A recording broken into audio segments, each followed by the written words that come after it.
Terima kasih Anda masih bersama kami. Kita di bagian akhir diskusi kita malam ini. Mas Fitra, kalau dalam cerita wayang, karena kita pakai istilah dalang, wayang itu bisa yang benar menang, bisa akhirnya memang kalah betulan, terkubur. Bagaimana supaya kemudian setidak-tidaknya, ya katakanlah tidak 13.000 triliun ya, 10% dari situ saja kita bisa selamatkan. Bagaimana Mas Fitra?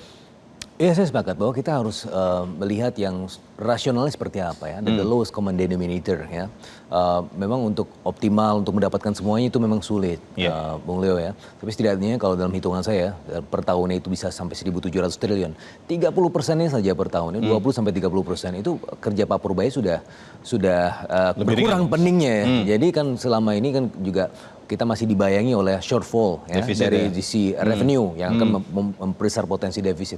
Ini kalau misalnya bisa dikejar ya, itu akan sangat bisa membantu negara. Dan kalau kita melihat bagaimana porsi terbesar dari APBN itu adalah untuk rakyat kan. Nah ini yang menjadi semacam mekanisme transmisi kesejahteraan dari korporasi kepada rakyat. Baik, Pak Toto, apa yang akan segera dilakukan Pak untuk mendukung eksekutif nih Pak?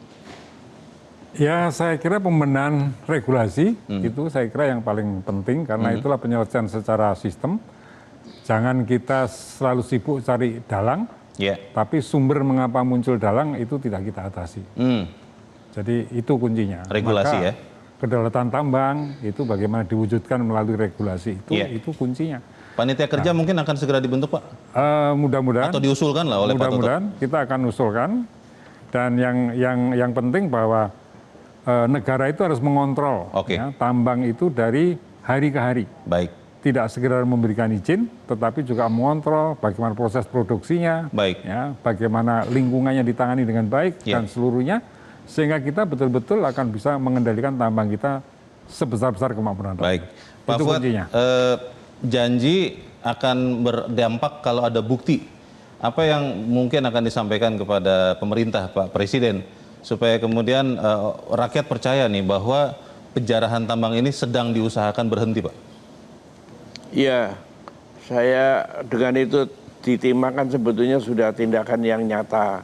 Cuman sudah ada juga penindakan-penindakan sebetulnya. Di Bangka Belitung tempo hari ya? Oke.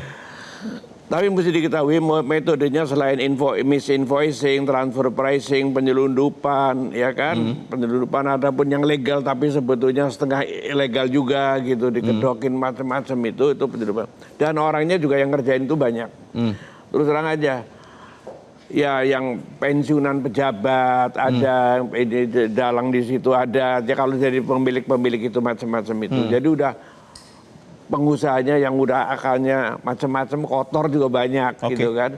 Jadi kalau dari semuanya itu saya yakin untuk membenahinya itu memerlukan kerjasama yang erat antara Presiden dan DPR melalui pembenahan dari yang sangat dasar dan tidak usah banyak bicara ke sana kemari. Itu nanti di konstitusinya itu diperbaiki lagi. Konstitusi pasal ini, pasal ekonomi konstitusinya itu dijalankan dan dari situ nanti akan bisa dibenahin. Tapi tidak usah macam-macam untuk dibahas, dilontarkan ke publik segala macam itu udah mungkin pasalnya udah jelas kok. Jadikan aja. Sekian, makasih. Baik, kita harap apa yang kita bicarakan di sini menyumbangkan bagi penindakan dalang. Pak Toto, Pak Fuad, Mas Fitra, terima kasih sudah hadir. Dan pemirsa, demikianlah akhir dari Top Ekonomi untuk malam ini. Atas nama teman-teman yang bertugas, saya Leonard Samosir mengucapkan terima kasih untuk kebersamaan Anda. Selamat malam, sampai jumpa. Download Metro TV Extend sekarang.